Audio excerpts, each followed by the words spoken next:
Now, ladies and gentlemen, you might have your attention. We've got out of the way. You're very welcome to GMIT.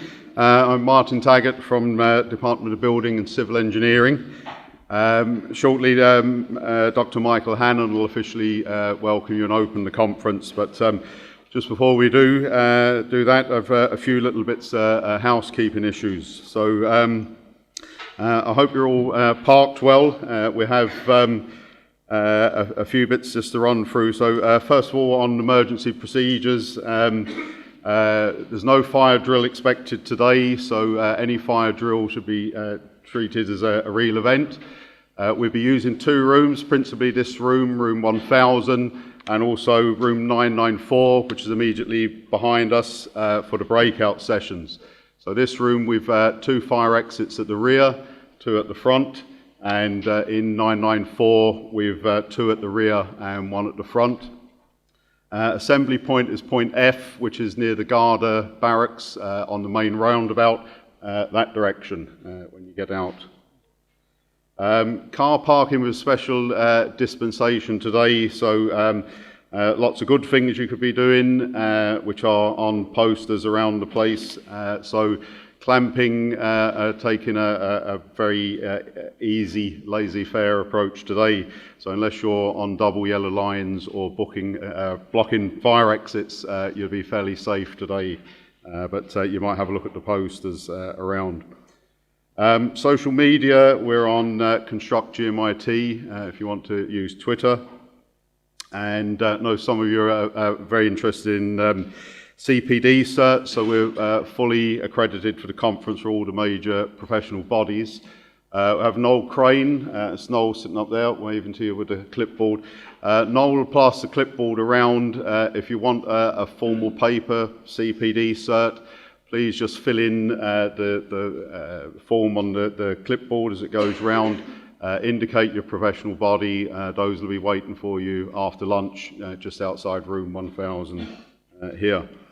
I know a lot of you had asked about presentations, so in due course, once we've edited them, the presentations will be available on the GMIT website. I'll email out and everybody that's registered with me would get copies of the presentations.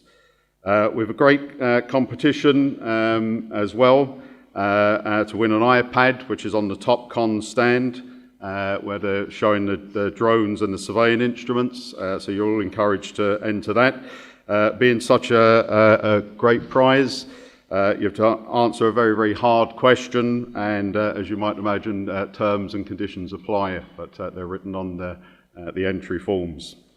So I hope you enjoyed the day. If you have any other problems of John Hanaho, colleagues stand up there, so if there's anything that you can't get me during the day, John or Noel or Mark Deegan will take care of you. So to get us formally underway, I'll ask Dr. Michael Hannon, Acting President of GMIT, to officially welcome the guests to GMIT here today. Just before I call Michael to the lectern, I'd just like to say and acknowledge his contribution as we now mark the 10th year of the conference.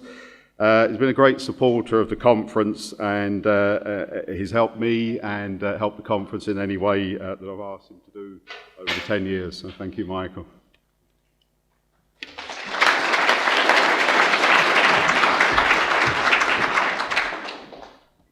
Thanks very much, Martin. Distinguished guests, ladies and gentlemen, it is my great pleasure to welcome you to our 10th International Construction Management Conference here in GMIT. Initial discussions for the first conference started in 2010, when the head of building and civil engineering at the time, Tom White, had discussions with Martin Taggart about what we could do for an industry that was then in very steep decline. In fact, the industry declined by approximately 80% in terms of production output between 2007 and 2012. Feedback from the industry at that time was that we needed to keep construction in the public eye, to maintain a presence so that when the inevitable upturn came, we would be in a position to support the industry and vice versa. The first conference took place in GMIT on the 14th of March 2011. I'm very pleased to address you today in much better times for the industry. I think irrespective of what shape the next government takes, it is going to be a very busy time for the construction sector. In recent years, we have introduced a careers event solely for the Department of Building and Civil Engineering, and last Friday we hosted around 30 companies looking to meet our prospective building and civil graduates. It is fair to say that we are struggling to supply the numbers of graduates needed, and that is replicated in other third-level institutions around the country. Now, 10 years later, the conference has grown to be the largest annual construction event held in the west of Ireland. Sean Downey, Director of Specialist Contracting at the CIF, recently noted that the conference was very unusual in that it is now a national construction event, but it is held outside of Dublin. The conference has always been hosted as a community-focused event. The professional bodies and the CIF are very active in helping us source expert speakers who can present on the subjects that are of interest and concern to their members and the wider construction community. We are also open to suggestions from the broader construction community, particularly to promote innovation within the sector. So please feel free to send in any ideas you have to Martin Taggart. If I might suggest one particular area for you to consider, and that is the area of apprenticeships. We have a confused landscape in the area of apprenticeship, as we refer to pre-2016 and post-2016 type apprenticeships. Pre-2016 apprenticeships are also referred to as craft apprenticeships, where awards are at the Further Education Level 6 on the National Framework of Qualifications. Post-2016 apprenticeships can be awarded from Level 5 right up to Level 10 on the NFQ and cover all discipline areas. As you know, the common thread in apprenticeships is they are work-based. Students are referred to as employees, hence they get paid, and all apprenticeships are industry-led. However, the problem we have is trying to communicate the scenario I just described to 16 to 20-year-olds. Our national agencies involved in apprenticeships have come up with the branding of generation apprenticeships, which I suggest is so nondescript to be meaningless. Even in today's Times Higher Education from the UK, it references the benefit of referring to degree-level apprenticeships in the UK. So I would love to get your views on how we can promote apprenticeships better, as I chair 2 national committees on apprenticeships, and I see the need to up our game to make this area more attractive to our young people. You can contact me directly on this topic, or alternatively, pass on your ideas and suggestions to Martin, as I mentioned earlier. Before I leave the stage, I want to thank and acknowledge a few people, starting with our sponsors who are supporting us today and have been over the years of the conference. And they are the Chartered Institute of Building under the chairmanship of John Sweeney, the Southern Ireland region of the Chartered Association of Building Engineers under the chairmanship of Dave Courtney, the Western Region Society of Chartered Surveyors Ireland under the chairmanship of Enda McGowan, and the Construction Industry Federation under the Regional Director, Justin Malloy. And of course, thanks to all of you delegates and groups attending here today. We are delighted to see so many, and I wish you a very enjoyable day.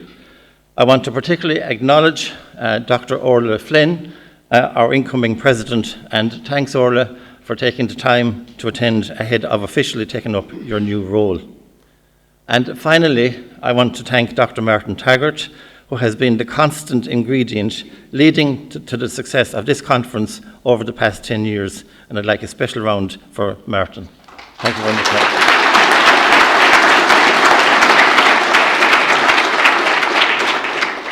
Unfortunately, I cannot stay for the conference as I have a plethora of meetings as it goes with this territory, but I wish you a very enjoyable and successful conference. Gur míle maith agaibh.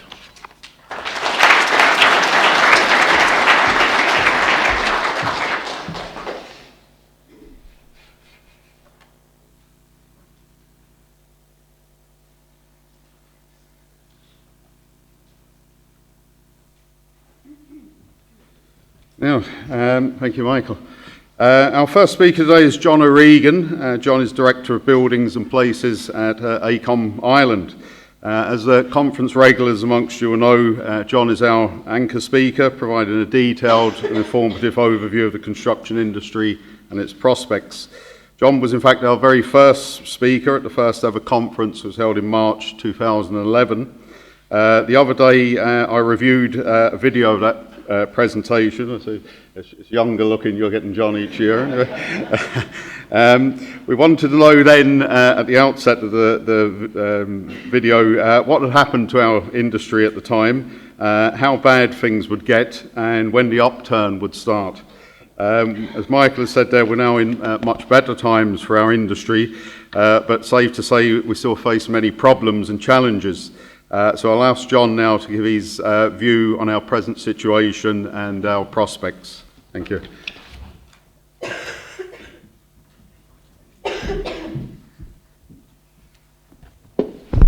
Morning, everybody. And thank you, Martin, for that. And thank you, GMIT, for hosting this conference again. I'm going to touch on a few things. I'm going to touch a little bit on our industry as we see it, some of the things that are going on in Galway at the moment, and some of the things that we foresee being important over the next coming years. We publish this document around this time every year. It's our annual review of the Irish construction industry. So there are copies outside if you want to get a copy, or if you want to be more sustainable, it's online at ireland.acom.com.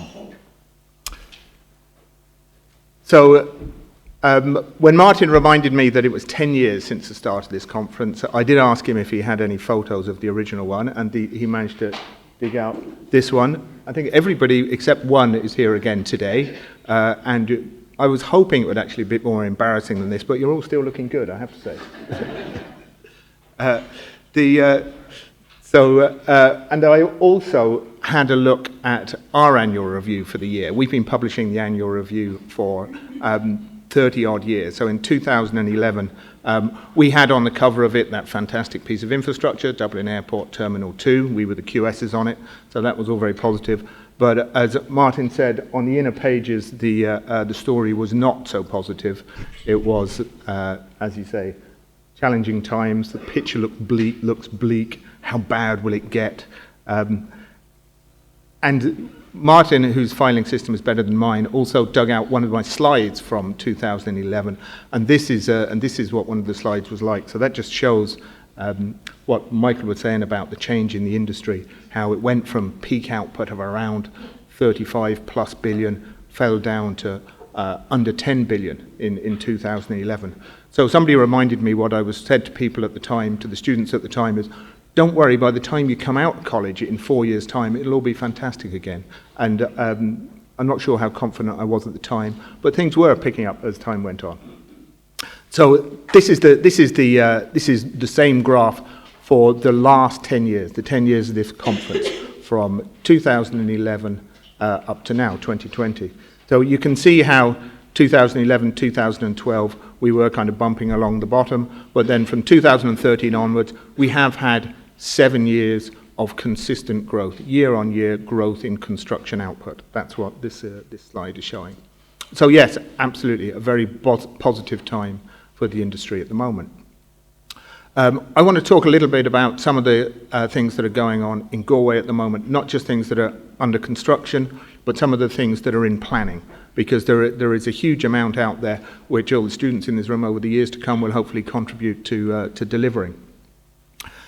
So this is a kind of an aerial view of Galway taken from, I don't know, somewhere over Mutton Island, and all the shaded in areas are areas that are either currently got projects ongoing or have got planning and master planning ongoing for them at the moment.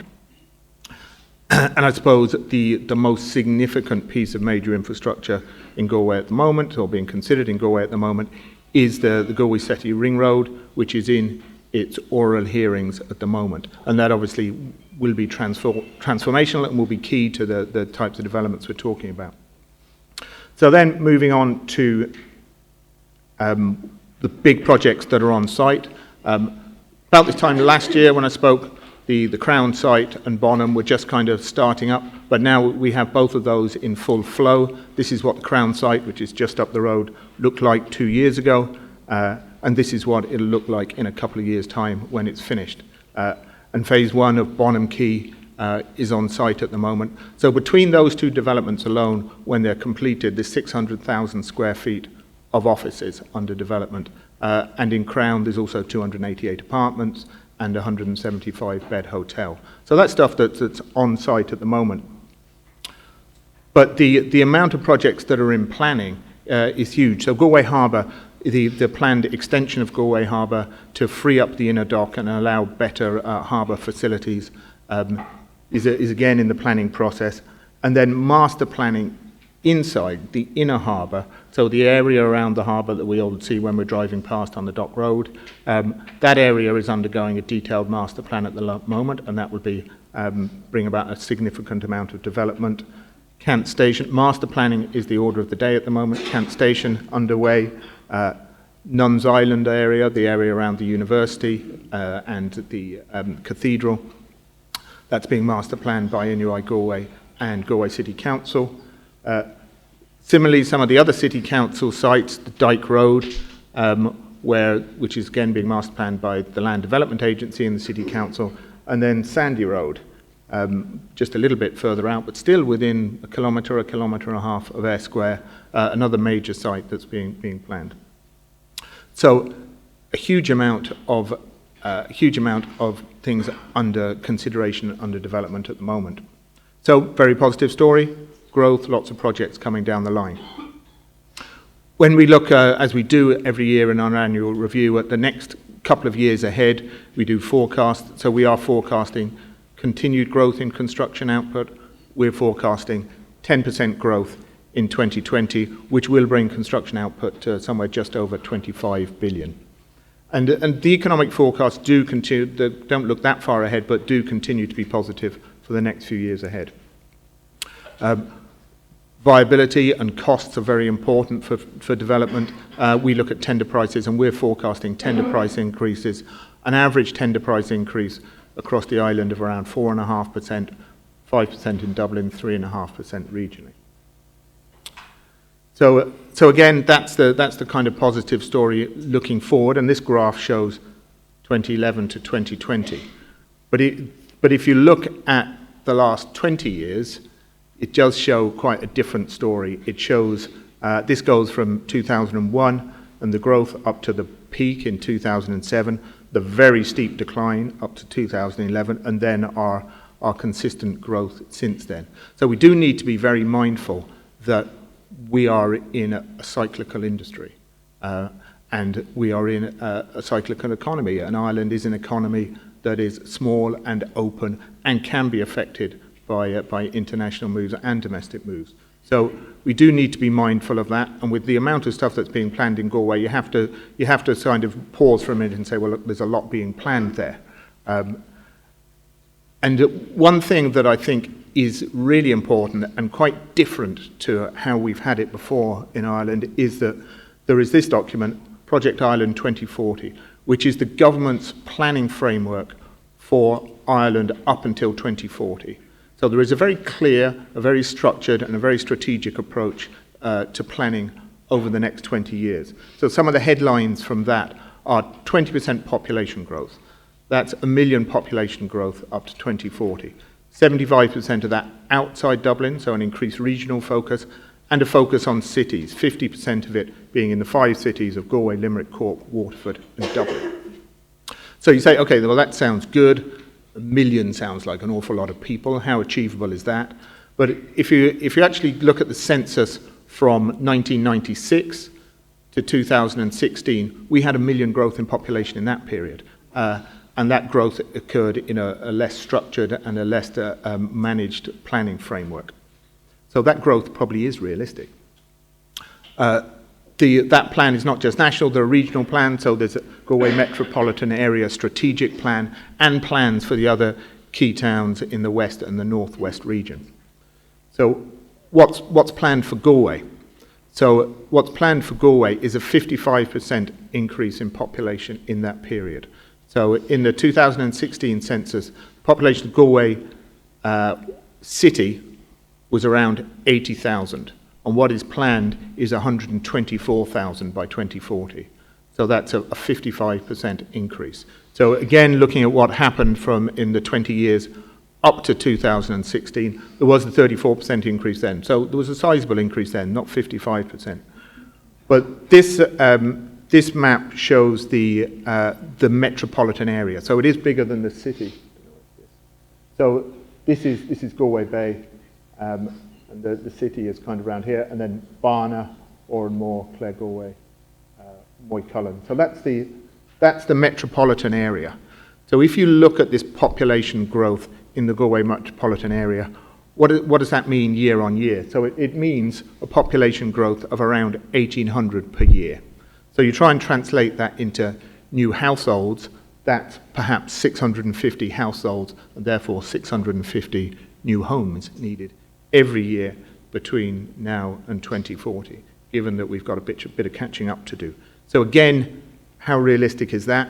So if you look at the statistics that are out there, these are the latest statistics on housing units or residential units. So in 2019, there were 252 units completed. This is in the city, so it's more in the metropolitan area. But if you look at the commencement notices that go into the council, it's 494. So we are seeing more starting every year. So is that population growth realistic? Are we getting there towards delivering the number of units that we need?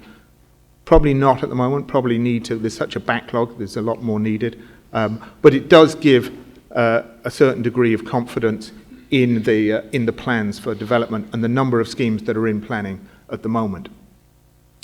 So that's talking about looking forward to the future, towards 2040. As part of our annual review, we do a survey every year, and we did a survey of 250 people in the Irish construction industry. And one thing that came out this year, more than any other year, was the focus on climate change and addressing climate change. And you say, well, why was it so much this year? I think it is just the increase, not just our industry, it's everybody's awareness. It's Greta Thunberg, it's the climate crisis, it's Extinction Rebellion. All those things are making us much more aware of what's going on. So I thought it was interesting that over 60% of people in our industry felt that addressing climate change was critical to the future of their business. And I think the important word there for me is critical. It's not important or significant, but people are now recognizing that it is critical for their businesses. So I'm a QS by background, so I have to bring it all down to dates and figures and things like that. So 2050 is the key date from a European perspective and a Paris Accord perspective, and that's what the Irish government have signed up to. So climate neutral by 2050. So that's no greenhouse gas emissions or neutral greenhouse gas emissions by 2050. That's what the government has signed up to, and that is that is a challenging thing to meet, and we're not meeting it at the moment. But it is something that people are really focusing on at the moment. So we're really seeing the tech sector are really getting ambitious, and there's nearly competition in terms of what promises and pledges you can make about climate change. So I'm going to read these to make sure I don't get them wrong. So Amazon have said that they will have 100% renewable energy by 2030. So all their energy will be from renewable sources by 2030, and they will be at net zero by 2040, 10 years ahead of the plan. Facebook are saying that 100% of their energy will be renewable this year. So by the end of 2020, all the energy that they're buying will be from renewable sources. Microsoft are saying that by 2030, they will be carbon negative. That's not carbon neutral, that's carbon negative. So they'll be taking carbon out of the atmosphere by 2030.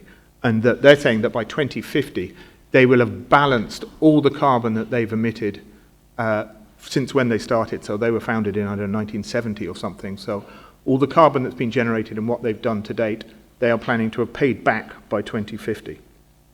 So there is a massive focus on this at the moment. And from the people that I'm talking to that know a lot about it than me, are saying that 2020, or the 2020s, the next decade, is going to be known as the climate action decade, because if we've got any chance of hitting the 2050 target, it's this decade that we need to be doing things. So it's not just tech sector, though they're ahead of all of us. The construction sector need to focus on it and are more focused on it. Certainly AECOM have established or founded this pledge to net zero along with WSP, and that is looking at how to get to net zero in advance of 2050. So ourselves and others are looking at this as well. So what's actually going to be different in the industry that we work in?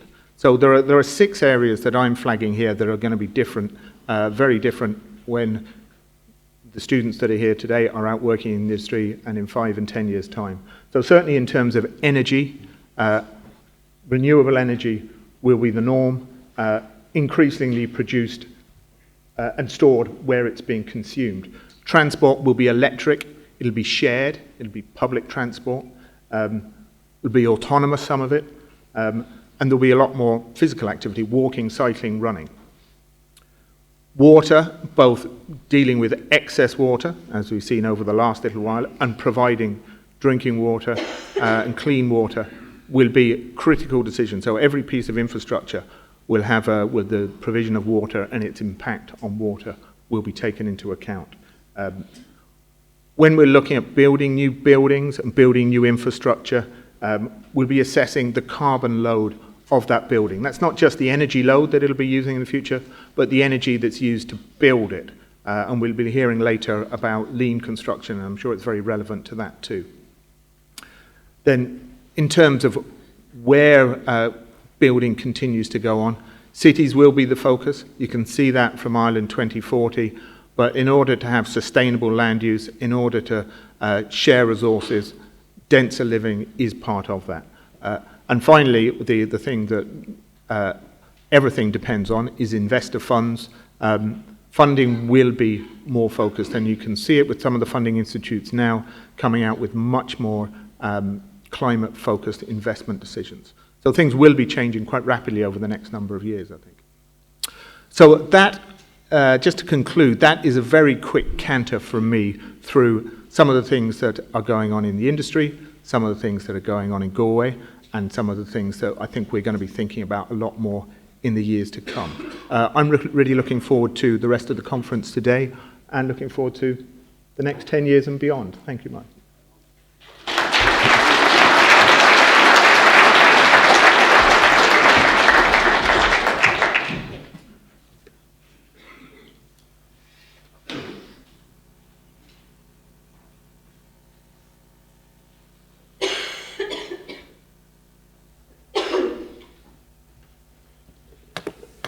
Thank you, John.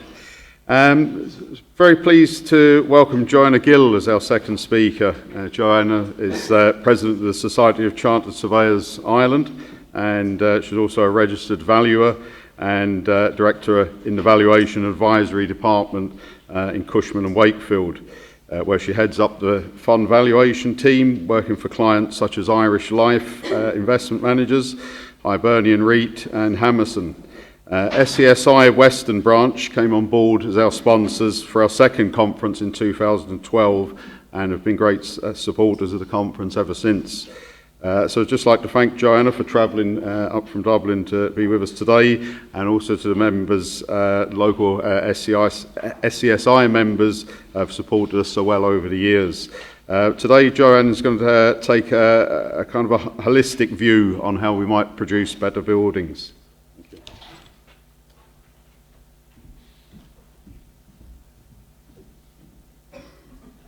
Thanks, Martin. Good morning, everybody. I'm going to apologise in advance if I start coughing.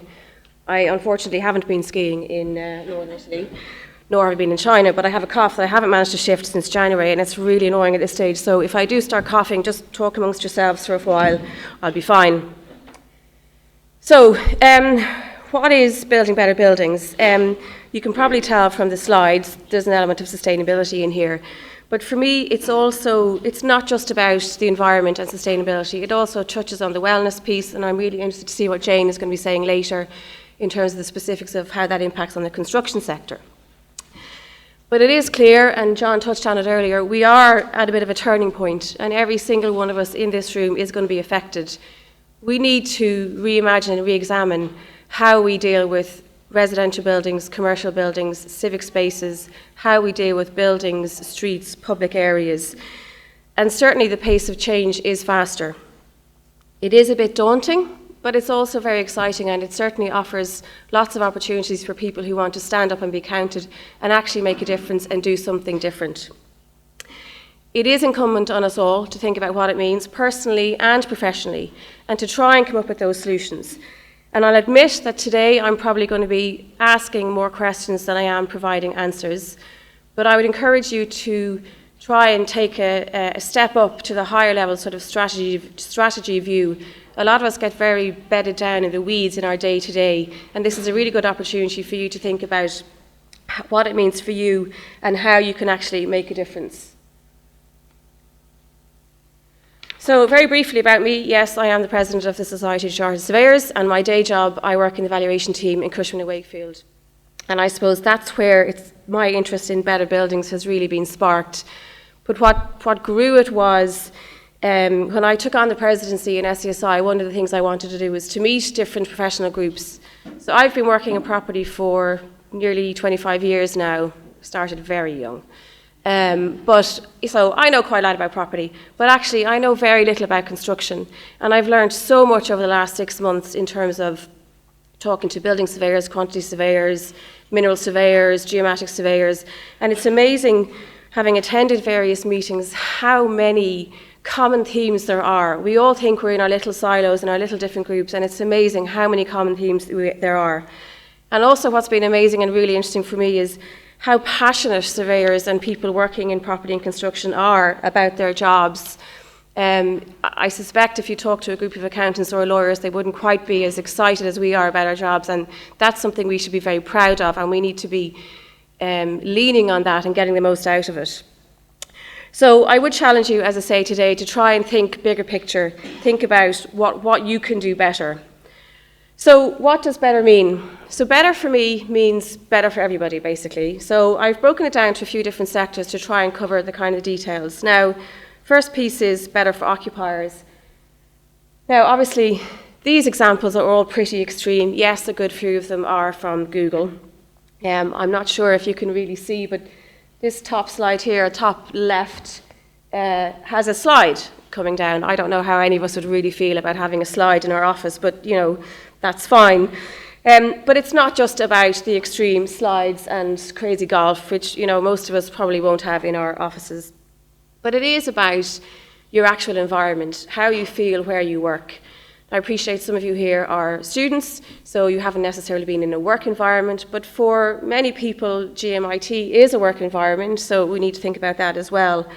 So it's about having a slightly nicer environment that you feel glad to be coming to work in every day. That might be more breakout areas, standing up desks, sitting down desks, you know, there's all sorts of options.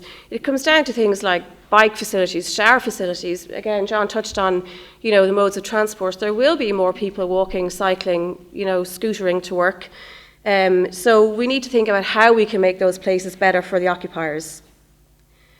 Some of it is about fit out, some of it is about how it makes people feel. So people feel better in a nicer environment. People feel better in a building that is greener.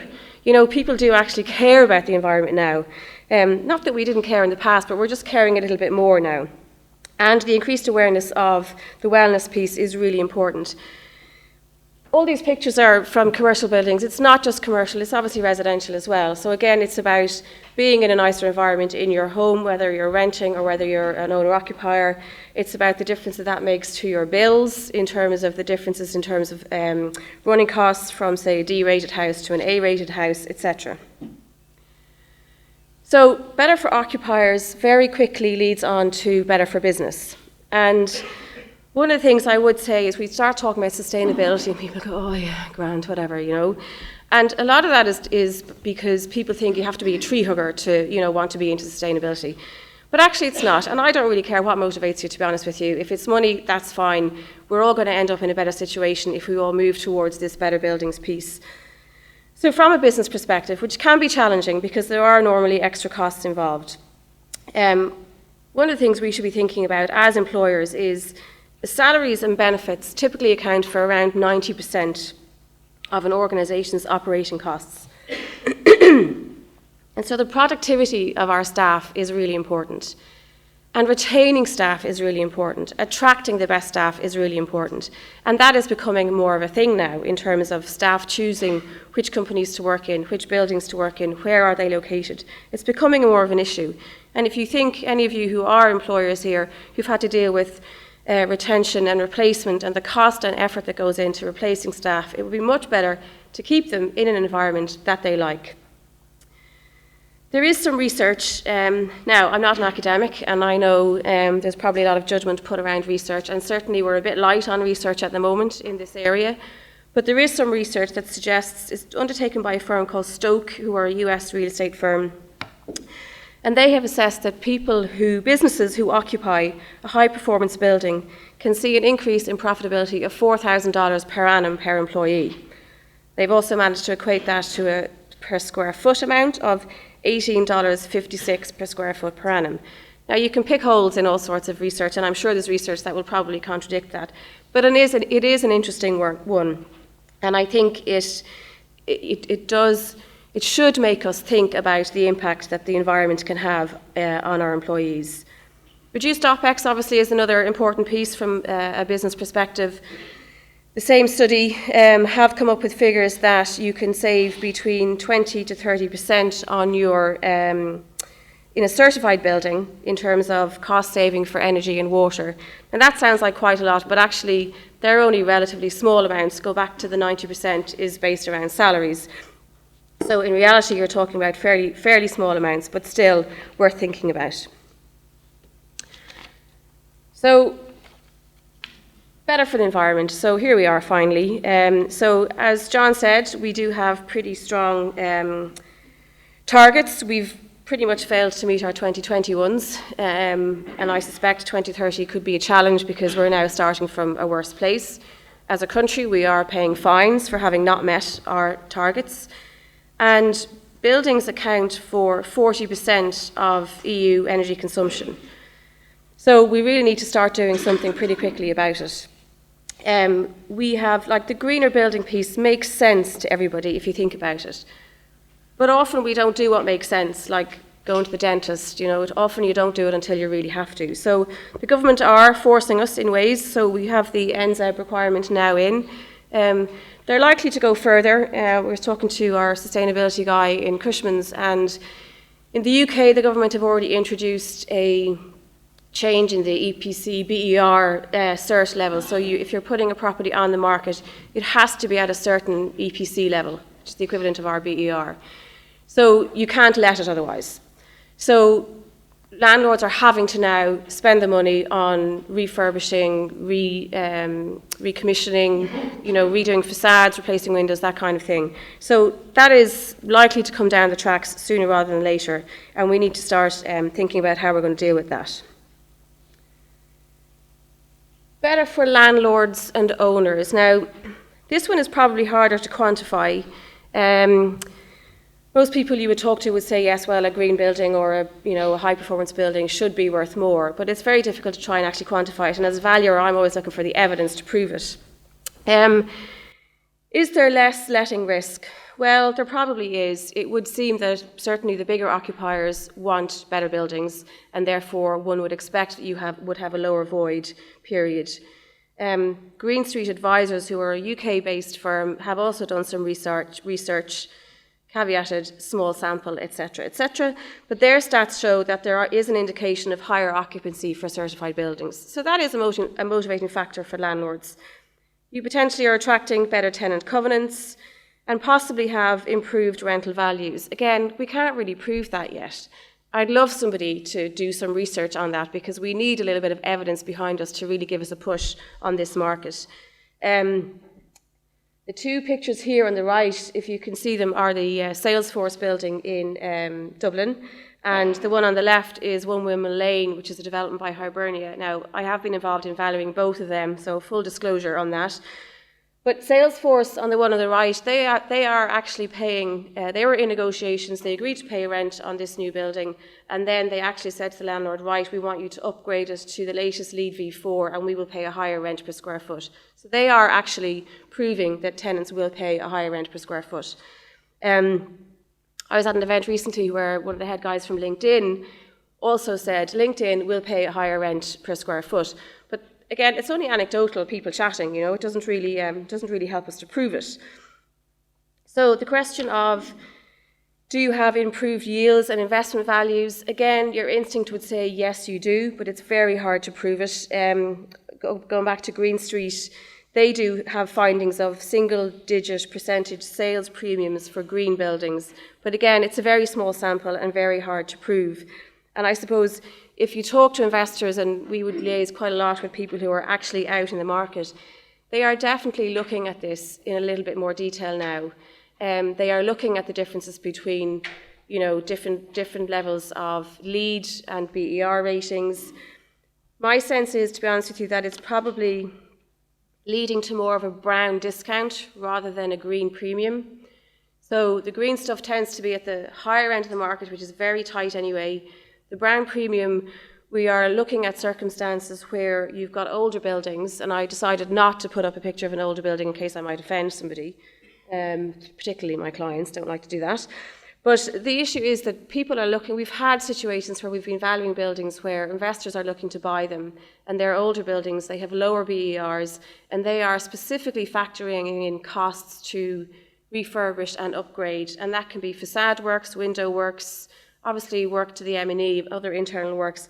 It's not an insignificant amount of money, and lots of the European German funds particularly, they will have remits now. Their remits on investment are getting quite tight, and they have, a lot of them now are just not allowed to buy a building that is below a certain level in terms of BER. So my sense is, I say the top end of the market is quite tight anyway, so my sense is that currently, and in the sort of short to medium term, we are more looking at a kind of a brown discount. I mean, it's clear the dial is only going one way in this environmental piece, and so we all need to be kind of on the bus, if you like. Now, what's motivating landlords and owners? Probably is profit, to be honest with you. They'll play lip service, perhaps, and perhaps I'm being a little bit unfair there, so apologies to anyone in the room who's offended by that comment. But there are elements of, corporate social responsibility, the ESG piece, but ultimately, most people are in business to make money. And as I said earlier, I don't really care what their motivation is, so long as they're delivering better buildings for everybody, for the environment, for everybody, that's fine. So I'm going to touch a little bit on the what, where, and how. So this is where the real practical challenges come in. The stuff I've been talking about up to now is, ideas and mindsets and, different approaches. This kind of stuff is the real nuts and bolts that we need to get into. So we are all familiar with the reduce, reuse, recycle mantra, and we all have probably gotten a little bit hung up on the last piece of it. But we certainly need to look at the first two parts, particularly when we're talking about buildings. So, can we reduce the number of buildings we have? Probably not really. Can we reduce the number of new buildings we have? Yes, we probably can, but we still are always going to need new buildings. So the key is that we make sure the new buildings are better. According to the World Green Building Council, 11% of global emissions are from the upfront emissions associated with the initial construction. It's basically embodied carbon. John touched on it a little bit earlier as well. So this graph in the centre, which, sorry, it's a bit blurry, I did rob it from a PDF, don't tell anybody, but so this graph starts with what the various different stages are of when you can impact on embodied carbon. So the embodied carbon piece is to do with, and again, sorry, probably a lot of you in the audience already know this. I'm very conscious I'm not on the construction side, but it's about what it takes to make the concrete and bring the materials to the site. It's all that kind of stuff. It's about actually physically putting the building together. So this shows you, on the left-hand start, you start at the planning stage, and that's where you can have most impact on embodied carbon. And the first decision is don't build. So that's kind of fine, but not really what we're all about. The next option is build less. Again, that's not going to help us in terms of trying to progress in terms of commercial and residential development from an Irish perspective. We need to be building more. So we move on to the build clever and build efficiently. Now the impact starts to reduce, but it's still fairly reasonable at the build clever stage. And the build clever and build efficiently is about the construction materials we're using, the design we're putting into the building, the orientation of the building. You know, things like rainwater harvesting obviously doesn't impact on the embodied carbon, but it impacts on the life cycle of the emissions. Can we refurbish instead of building new? We need to look at densities. You know, density in appropriate places where we have good public transport links is really crucial, and we certainly need to be challenging the planning on that. And we do need to look more about mixes of uses, etc. So the next piece is the how. This is where I get really out of my depth in this audience. So I'm not going to dwell on this. I'm just going to touch on a few things. Again, what I'm trying to do here is challenge you to think strategically, think higher level, think what you can actually do. So options we need to look at in terms of construction going forward: modular construction or other modern methods of construction, 3D printing. I mean, to be honest, the whole 3D printing thing just completely blows my mind. I can't quite get my head around it at all. But is there, you know, more standardization we can do, better efficiency at the construction stage? You know, what are we doing with demolition waste? Where does it go? What do we use it for? How far away are we taking it? How far away are we drawing on materials for building, etc.? The other thing that we do need to think about here, and it's certainly related to the construction and availability, is the finance piece. You know, how do we look at structuring finance? There are green loans coming through, but we need to look at the piece around the differences between finance and availability finance for development projects, and how we can look at the life cycle costing tied in with finance. It's not just all about the upfront cost on day one, because it does cost more to build green, and you'll have heard the studies on how much more it costs to build green. So we need to think about what the long-term life cycle cost of the building is, what the operational costs of the building are, and how that feeds into the value, and therefore how the finance companies can get comfortable with it.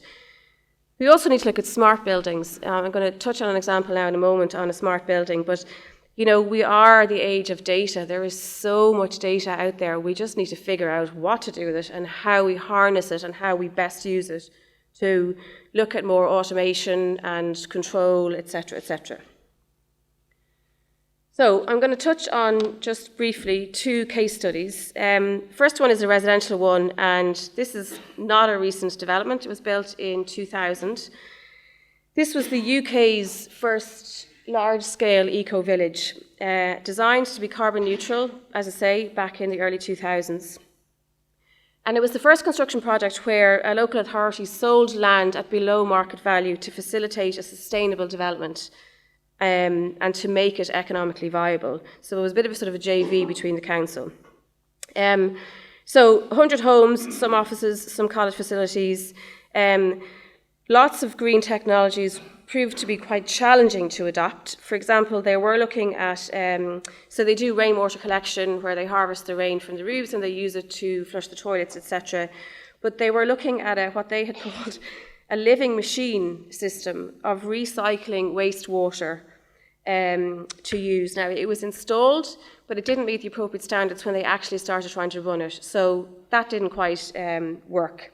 But other things, there's a less reliance on cars, but you can see some of the stats there. So their mains water consumption was reduced by 50%, and their electricity costs, which isn't there, but I think it was around 25% in an average UK house. And what was actually really interesting, I actually visited this with my brother. I was living in London at the time, and he came to visit me. He was studying architecture, and he's going to make the world better, you know.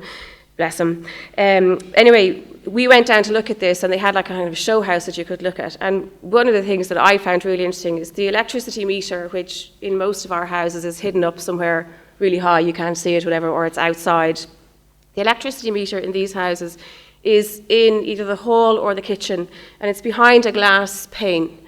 So you can actually see the thing spinning around and how much it makes a difference when you turn on the kettle or you turn off a light. And a simple thing like that in terms of making occupiers actually see what electricity they're using has an impact on them turning off lights, etc. So it really is quite inspirational.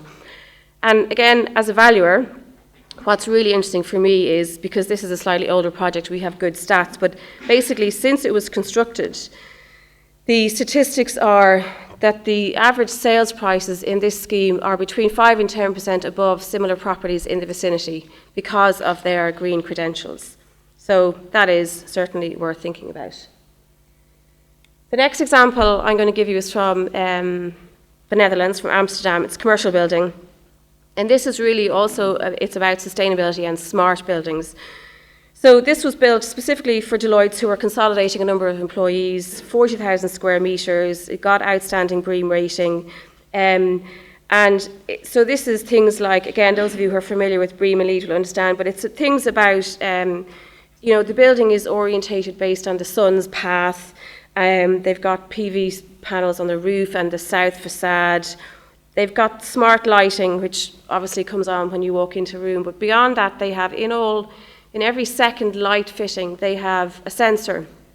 They have 30,000 sensors in the building, taking data in on things like temperature, humidity, etc., and they automatically adjust on that basis.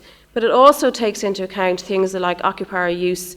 So it's able to, and they use this in their property management system, so it's able to identify if a particular building has been used that day or that week. And if it hasn't, then they go, well, it doesn't need to be cleaned. So they are improving efficiencies across the board in that building. They use rainwater harvesting, etc., etc. So it's just one example. And again, this is not that recent. It's a good few years now. But it's just one example of what can be done. There are examples in Ireland, but I decided to, again, not get particularly close to any particular group or client or company. But there are examples in Ireland of really good situations where we are developing this kind of construction and technology, and I would really encourage you to think about it. So, what's next? So, shamelessly, yes, I am here to try and get people to volunteer to become more involved in SCSI, but I think what we need people to be thinking outside the box. We need people to be coming up with ideas. So I would like you, after this, to talk to each other, share ideas, spark ideas, see what things you might have already been thinking about something and you could take it forward, or supporting somebody else who has an idea in terms of taking it forward. And certainly SCSI offers the opportunity to do that in a safe environment, in a supportive environment, breaking down some of the commercial advantages or disadvantages that may exist. And we need to be looking at how across different sectors and professional groups we can work together. And we need to look at how SCSI can work with other bodies, whether it's CIF or CIOB, because we're all trying to achieve the same thing, and together we can achieve more. So I would encourage you to not just leave here and think, well, that was kind of remotely interesting chat. Actually think about what you can do about it and try and take action. So I will leave that thought with you. Thank you very much.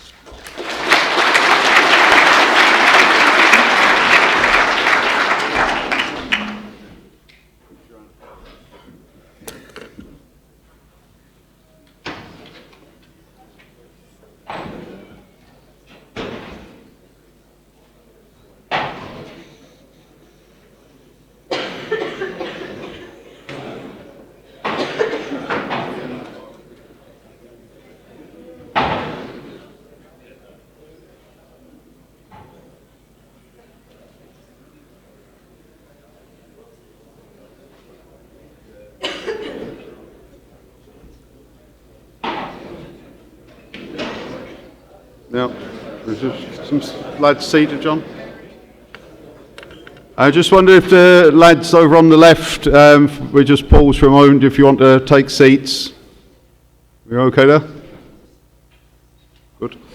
I'd like to extend a warm West of Ireland welcome to our final speaker in the morning session, which is Jane Hall, and thank Jane, she's travelled from the UK to be with us today.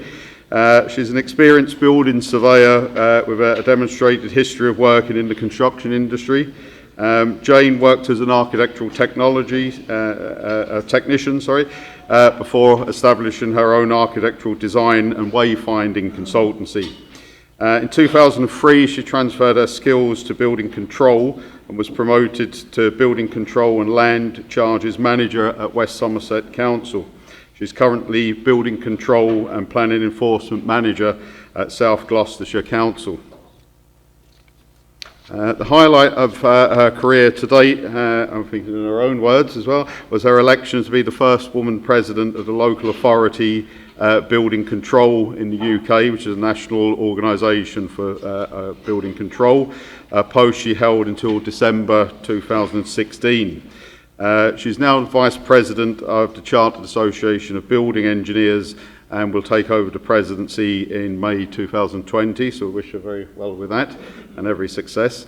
As a woman in construction, she's keen to promote and encourage girls to consider construction and engineering as a worthwhile and rewarding career. It's an interesting word. I was once told off for using the term girls in GMIT, but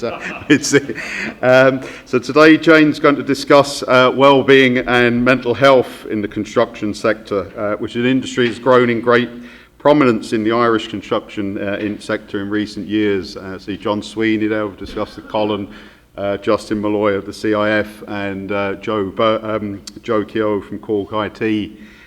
So very prominent now and a very pertinent topic. So we'll ask Jane to give us her thoughts on that. Thank you.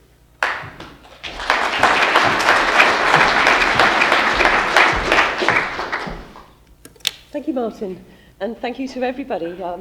Thanks for inviting me across to your lovely country to present my views on mental health and well-being. As Martin told you, I'm Jane Hall. I'm about to become the Built Environment Enforcement Manager, which makes me feel sort of quite powerful. I work for a local authority in the southwest of England. It's a unitary authority, sits just north of the city of Bristol, so it encompasses the northern sort of city limits. We've got an aerospace industry, aeronautical industry there, but mostly it's pretty rural. There's a picture of it. You can see the 7 bridges in the background, this one over there, one in the middle. That's the Severn Estuary, or Bristol Channel, as people like to call it. And that in the foreground is the Wave. You may have heard of it, you may not have heard of it. It is a great feat of engineering. It's the UK's first inland surf lagoon and artificial wave pool. And I can tell you, there was quite a lot of local resistance to it. The agricultural community were very sceptical, because we're a little bit away from the coast there. But it's been very successful and attracts a lot of people. Took vision, took innovation, strategic thinking, powerful personal leadership, high-performing teams, effective collaboration and communication, and probably a very lot of stress for the development team. Which brings me on to today's subject. I'm here to talk to you about well-being and mental health in the construction sector. It was interesting to see John's diagrams about the peaks and troughs in the industry, and it's long been said that construction is the barometer of the economy and its ups and downs, and it's a bit like real life. We all have ups and downs. Like many here today, I've had a fair share of my own. So I've got half an hour today to share my thoughts on this subject. I want to make it clear it's a personal opinion piece. I'm not going to bombard you with technical stuff. There's a few statistics in there, and I've drawn on a few studies. But I've restricted myself to 10 slides, and I've very handily put a slide counter in here so we all know where we are. But seriously, I'm going to cover what we mean by well-being, a little bit about what mental health is, what's its impact on the industry and on individuals, and what measures can we take, what can we do to identify and address the well-being in our sector. Now, I've got a little anecdote, my story. I'll share with you. I've had some ups and downs in my career. I've seen relationships come and go. I've moved home. I've had a short spell of unemployment. I've had a spell of self-employment, 12 years in fact, during which I got married and had children and got divorced. I've had financial crises. I've seen my business go to the wall as a result of the marriage. I was married to my business partner. What a shame. Done a few weeks of sofa surfing. But it's not all been doom and gloom. And for the most part, I plodded on, making difficult decisions. I've had staffing issues, austerity, transformation. I've had my job at risk, and I've seen peaks and troughs. But I never thought it was anything special. And that was, I've lost my notes, but my key message is that we just get up and we get on with it. We don't always necessarily recognise that, stress is an issue. I had a serious back operation that brought me back to earth, and I was very lucky. I made 100% recovery. But I have a different outlook on life, and I recognise that health and well-being are key to a very happy and productive life. So, what is well-being? Well, well-being, the dictionary definition, is feeling healthy, good about yourself, functioning at your best. But it's broader than moment-to-moment happiness. How satisfied people are with life as a whole. It's about us having a sense of purpose, how in control you feel. What do we need to achieve well-being? Maslow's hierarchy of needs, which isn't there. You might be familiar with it. It's a triangular a psychological tool, which gives... I'll put the definition back so you've got something to look at. It says we have basic physiological needs: water, food, shelter, warmth, rest, safety, security. Then we have psychological needs: love, friendship, intimacy. And above that, at the top of the triangle, we have our self-esteem needs, our desire for self-fulfillment. And well-being and happiness is achieved when our needs are met.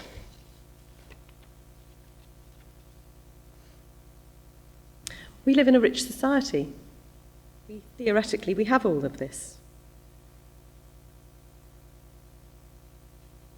Factors like long hours, extended time working away from home, temporary and precarious nature of many construction projects. There's a crisis in worker well-being that's dominated headlines in recent years, and it's for a very good reason. We have an unhealthy macho culture, and it contributes to an increase in ill health in the sector: work-related stress, depression, and anxiety. Whew. I've got a slide that works. Mental health, it's a big issue, but what is it? We have another dictionary definition. It's mental health. It's our condition in regard to our psychological and emotional well-being. It affects how we think and feel. Mental health problems affect 1 in 4 people in the UK, from common issues like depression, anxiety, to more rarer psychological conditions like schizophrenia, bipolar disorder. But it can feel as bad, whatever's affecting you can feel as bad or even worse than any other physical illness. You just can't see it. But it's serious. Wrong slide. Sorry. Mental illness, it can be fatal. It leads to people self-harm. People commit suicide, and it's more common than we think. It's because we don't talk about it. I have another personal anecdote. My husband is a self-employed building conservationist. He works on his own, but he works in teams of other people, and he works for a large estate which has a huge portfolio of buildings. Last year, 2 of his people he worked alongside killed themselves, and it was quite a shock to us to find it's that close. So without our mental health, we have no health. We discuss our physical ailments, just like the weather, so why don't we talk about how we feel? If you break a leg or an arm, people acknowledge, they empathise, they sympathise, they see your predicament. It's obvious. There's no assumptions made when raising the subject. But if you're broken emotionally, it's as debilitating as any physical illness. You probably have physical symptoms. You can't sleep, you lose your appetite, the pain feels very real. A relationship breakdown, a death in the family, it might hit you hard. It's natural to grieve. Your friends, your family, they might support you. They'll show empathy and sympathy initially. But what if it hits you hard? What if you struggle to cope? Maybe you self-medicate. A couple of glasses of Jameson's before breakfast. You're late to work. Your performance drops off. Sympathy soon wears off then, doesn't it? Just when you need that support the most. I'll put a show of hands. Who in the audience, who of you here have experienced something that's knocked you back emotionally, where work's been a struggle for a time? Anybody had that affect them at all? Yeah, there's a few of you there. How do you feel about it? Did you take time off? Did you feel it was appropriate to take time off? No. It's tricky, isn't it? We're afraid to. We don't want to be seen as weak. So is stress a mental health problem? Stress is our body's response to danger. We all experience it, and we need it. We need a certain amount of stress for us to function. Being under pressure is normal. It's a normal part of life. Too much stress, though, can interfere. It's not a psychiatric diagnosis, but it is closely linked to mental health. Stress can lead to mental health problems or make existing ones worse. If you struggle to manage illness, then you may develop mental health problems, anxiety, depression. And equally, mental health problems can lead to stress, coping with a mental illness, managing medication, hospital appointments, treatment. It all takes its toll. So we have a vicious circle here.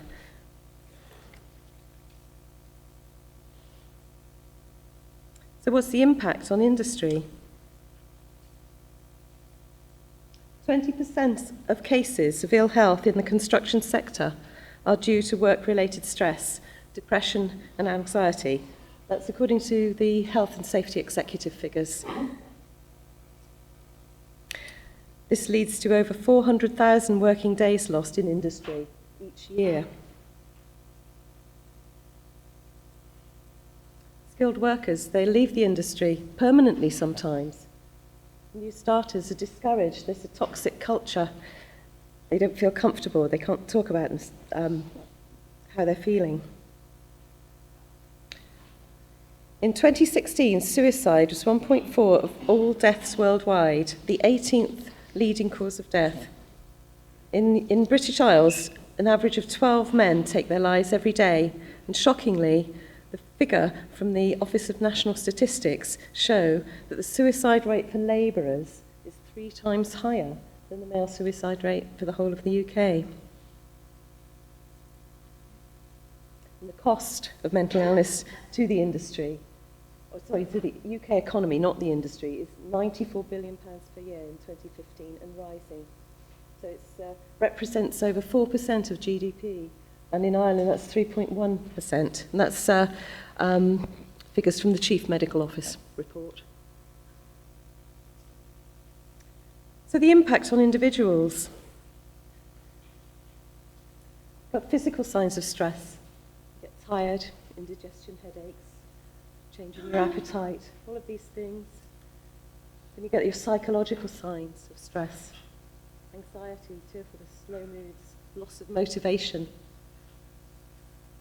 Behavioural signs of stress, increased reliance on those,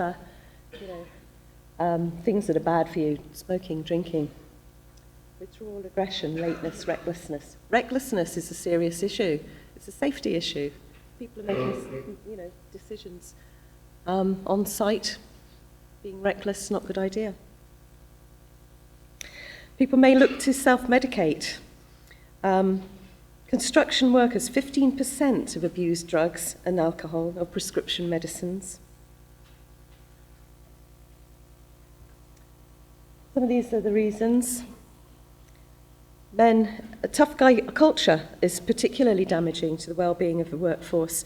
Men might feel sort of embarrassed or ashamed for feeling anxiety or depression They certainly don't feel comfortable about talking about it.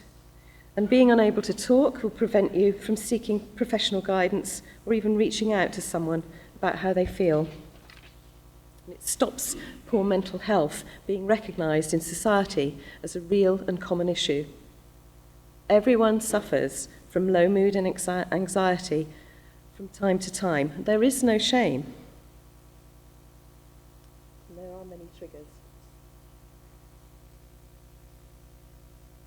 So as employers, there are measures we can take. We can design and manage the work and workplace to harm. It was interesting to see Joanna's presentation on the better buildings. The culture of the industry's contributed. There's plenty employers can do to play their part to design and manage the workplace to minimise harm. Employee well-being needs to be taken seriously on an ongoing basis. You can embed mental health and stress and emotional well-being into your health and safety policies.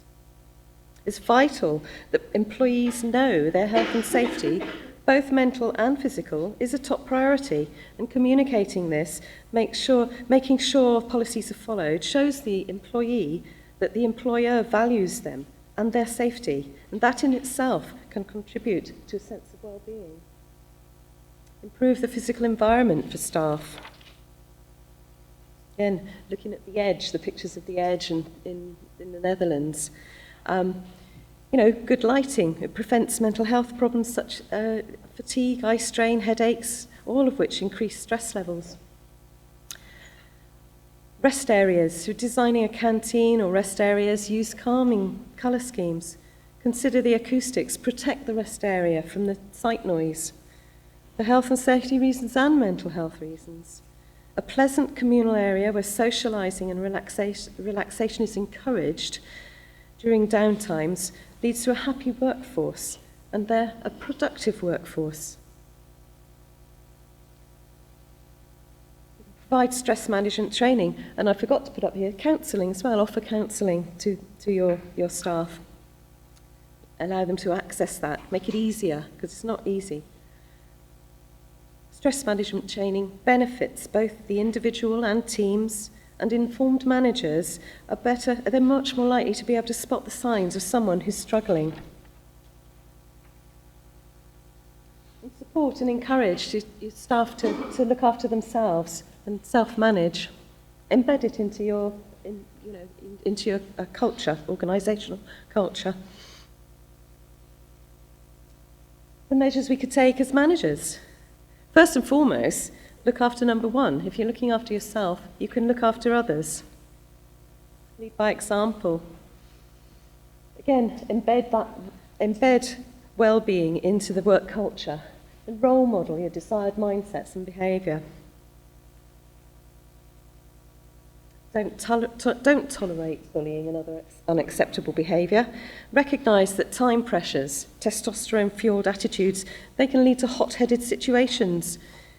It's recognised as contributing to poor decision-making and safety lapses. So discourage risky behaviour. Get the workforce talking. Provide advice, coaching, and the tools to empower people to take responsibility for their own well-being. And engage with your people. Ask questions. Listen to them.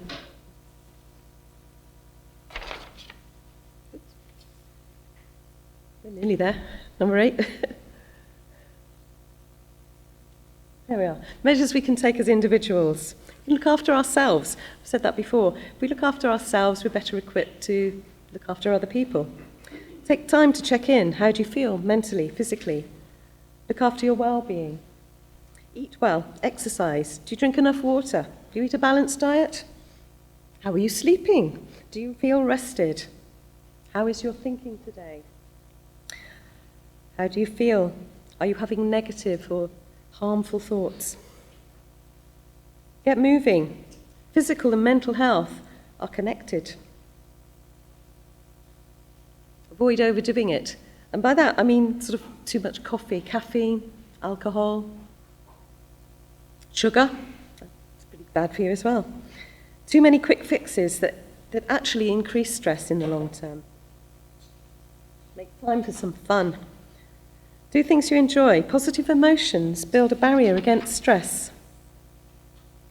Avoid overworking. Set yourself realistic deadlines. Take a lunch break. Go home on time. We all need to take time to unwind. No more out-of-hour emails. It puts pressure on others too. Take up a new skill. Do something that makes you feel good about yourself. Learn the guitar, a language. I actually took up upholstery. Ta-da! I made a chair. I was so chuffed with it. Lovely. And very therapeutic too. And remember to take time to talk. Talk to your colleagues about mental health. Difficult subject, but reach out. Reach out for help if you need it, if you need support. Ask for it. Ask your colleagues how they're feeling. Start a conversation. You may save a life. There's a few places where you can find out more information, get some support, health and safety, etc. Reams of stuff on how to manage mental health in the workplace. Every Mind Matters, Mind. There's dozens and dozens of charities and organisations now. There's the Lighthouse Club and Construction Industry Helpline, specifically for people working in the construction sector. Of course, you've got Mental Health Ireland, who are celebrating their 50th year this year. And that's it from me. Thank you very much for listening.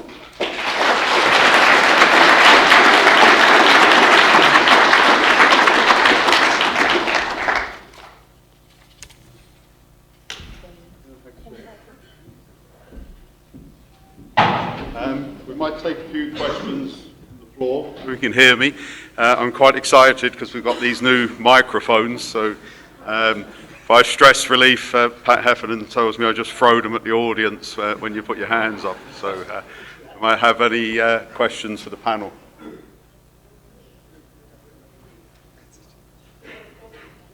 Any questions? John? No? We got on. Oh, we have a question now. Thank you very much. I have a question for John on the costings end of things. With all this focus on sustainability and environmental improvements, what's the cost impact of that on new building? So there are costs, no question about it. The end regulations bring in new requirements for regulation and there are costs associated with it, and that is contributing towards society. But I think the alternative is worse.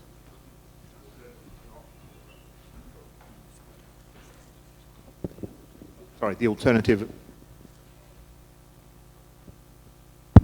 That is working. Sorry. Yeah, so there are costs associated with it. No question about it. There are costs associated with them. I think there are kind of, particularly with new technologies, there are particular costs, but over time, as they become more normal and production lines get more efficient, those costs will go down. But the alternative of not adopting them and not addressing the more significant climate issues is probably worse. I think an interesting point that Joanna was talking about, kind of whether people will pay a premium for particularly efficient buildings and so on. I think there is a degree of that, but there is also a degree of that some people simply won't rent a building that isn't at a certain level. So as a QS and a cost consultant, you're always trying to push down costs, trying to get value for money. But when it comes to modern office buildings, if you're trying to push them down below a LEED Gold, you're effectively ruling out a whole tier of tenants who just won't take a building below LEED Gold.